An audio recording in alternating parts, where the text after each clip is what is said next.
Hello, my beautiful mediumship seeker. Thank you so much for tuning into this video today. This is part 8 of questions that I received from all of you about mediumship.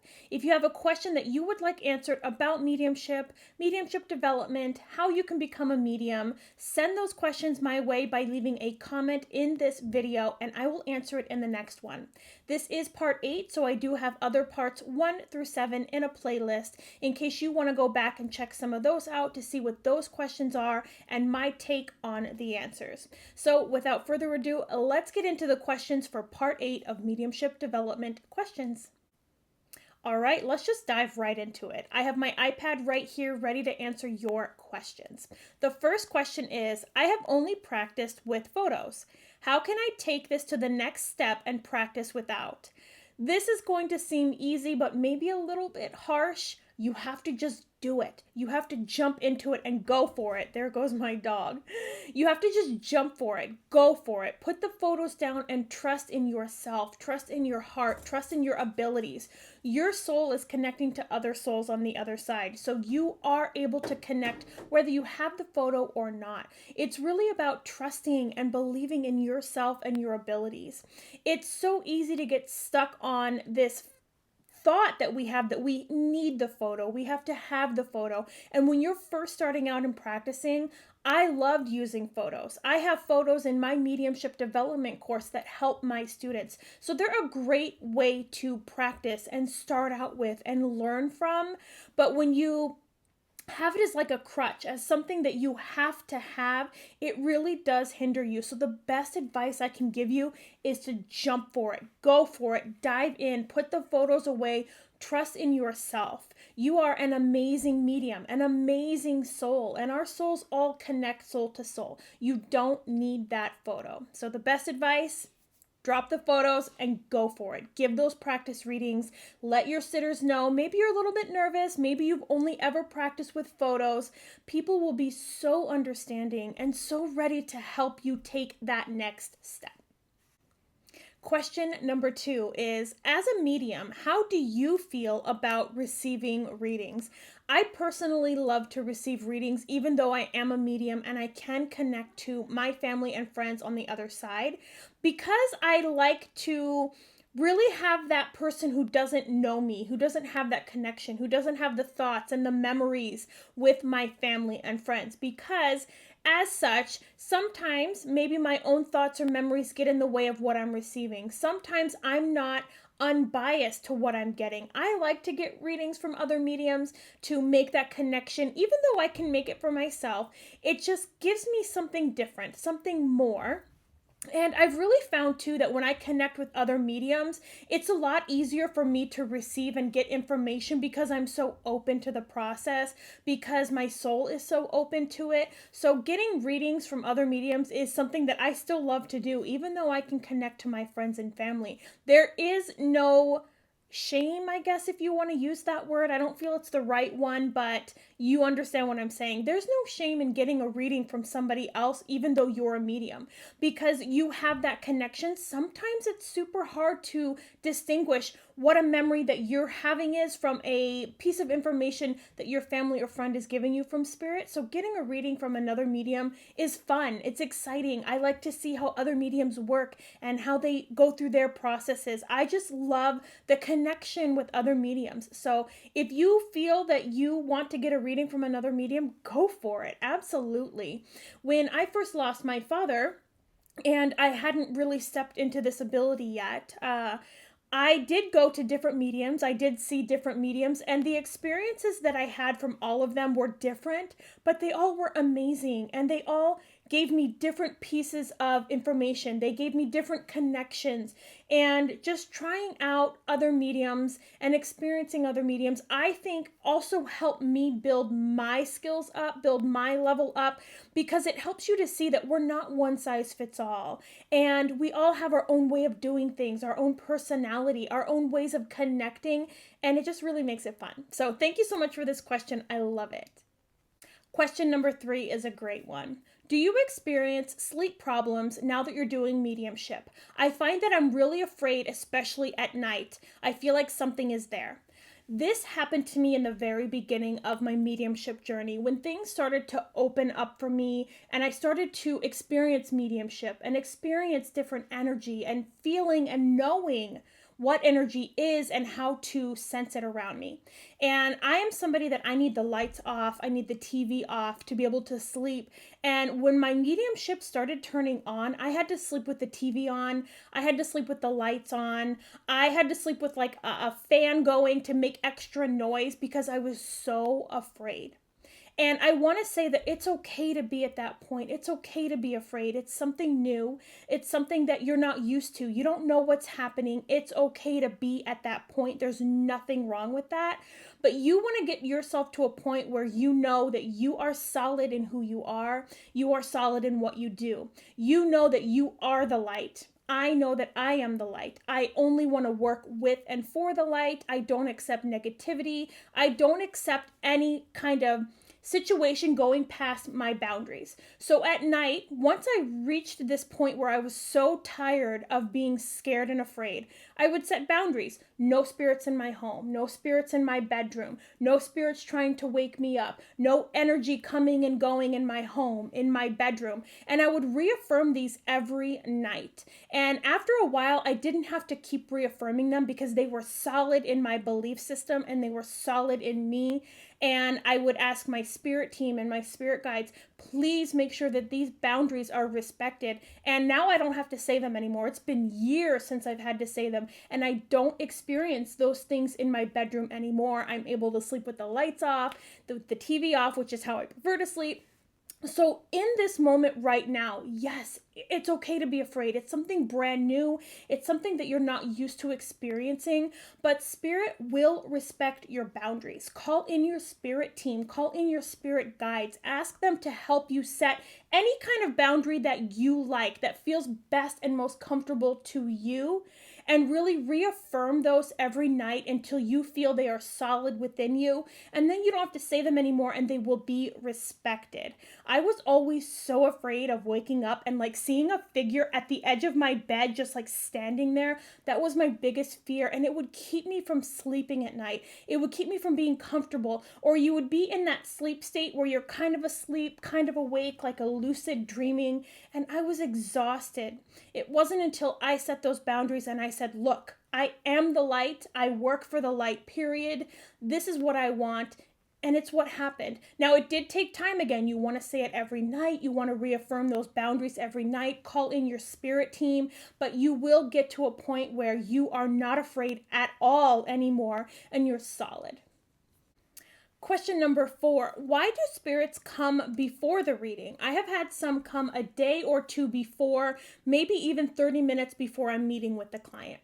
Okay, so this is a boundary issue that you have. Now, I personally, if they want to come to me sooner, I don't turn them away. But there are other mediums who will say that you should make sure that connection only comes online when you're with your client. You don't want to have a spirit come through early.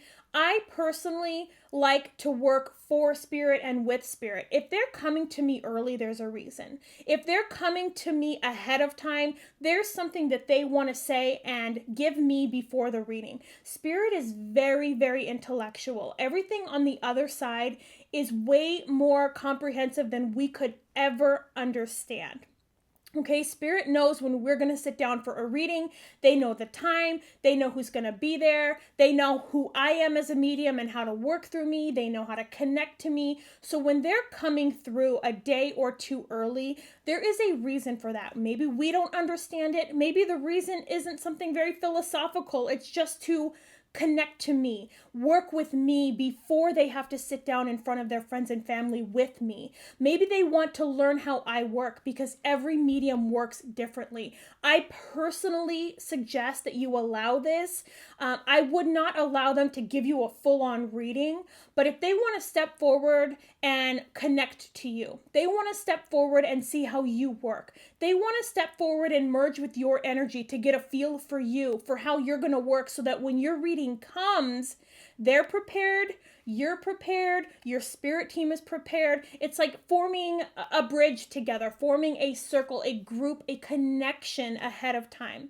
You will find mediums that tell you not to do that. I personally don't think that you should push them away. If they want to sit there and give a full reading, I would cut that off and say, look, you have to come when it's time, when your family member's here. But if they just want to connect to you and feel you and allow you to feel them, to form that kind of connection before the reading, I don't see anything wrong with that. Our next question here is, how can I learn to recognize relationships from spirit? So this person, I believe, is asking, how do I know if it's a mom? How do I know if it's a dad? How do I know if it's a brother, a cousin? So what I like to do is work through my spirit team through sitting in the power to do this. And I have many videos on sitting in the power. I actually have a guided meditation for sitting in the power, and it's going to help you figure this exact question out. I will link it down below so that you can get that guided meditation. But what you would do is sit in the power and then bring forward a spirit. Say you want to know what a mother energy feels like. You would say to your spirit team, please bring forward a mother energy, and just really sit very relaxed and feel in your body. Or no, maybe you know it. Maybe you see a visual that represents a mother. Where do you feel it? What do you see? What do you know? For me, when a mother comes forward, I feel it on my left side. I feel mother energy right here. For me, when a father energy steps forward, I feel it here on my right side. It's going to be different for every person. Maybe you are mostly clairvoyant, and I'm just going to throw something out there. Maybe a rose means a mother to you, and every time you see a rose, that means a mother is stepping forward. Okay, same as you would for me. If I see an apple, it means a teacher.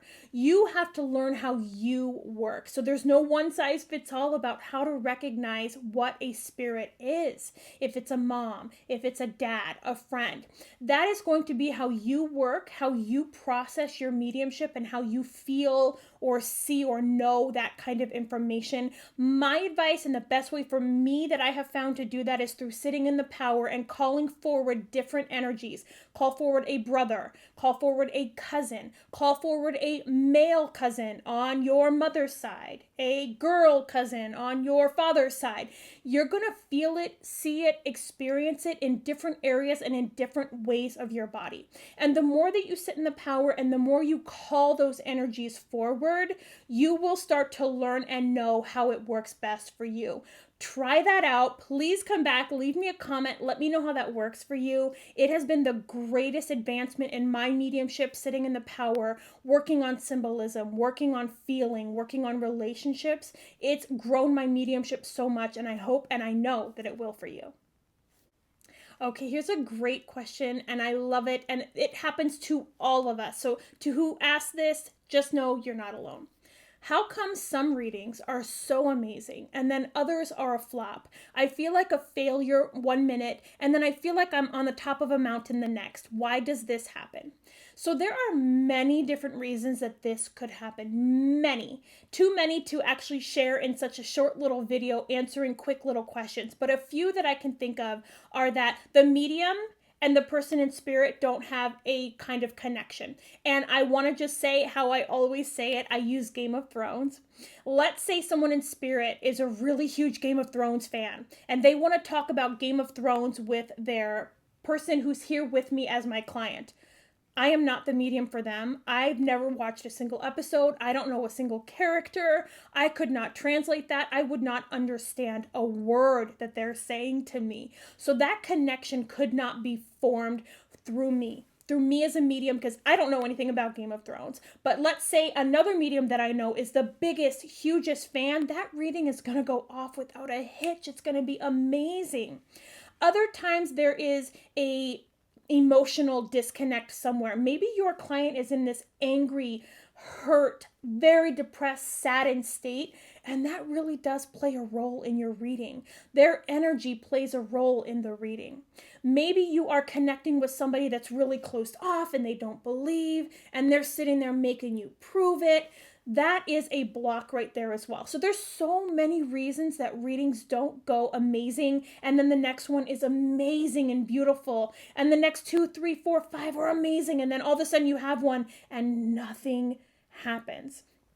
It's natural. It's normal. I know it hurts. It hurts me. It hurts all of us because as a medium, you really do just want to be there for your client. You really do just want to connect and give them the most amazing experience. I personally have lost my father, and I know what it means to sit in front of a medium and want to have that connection.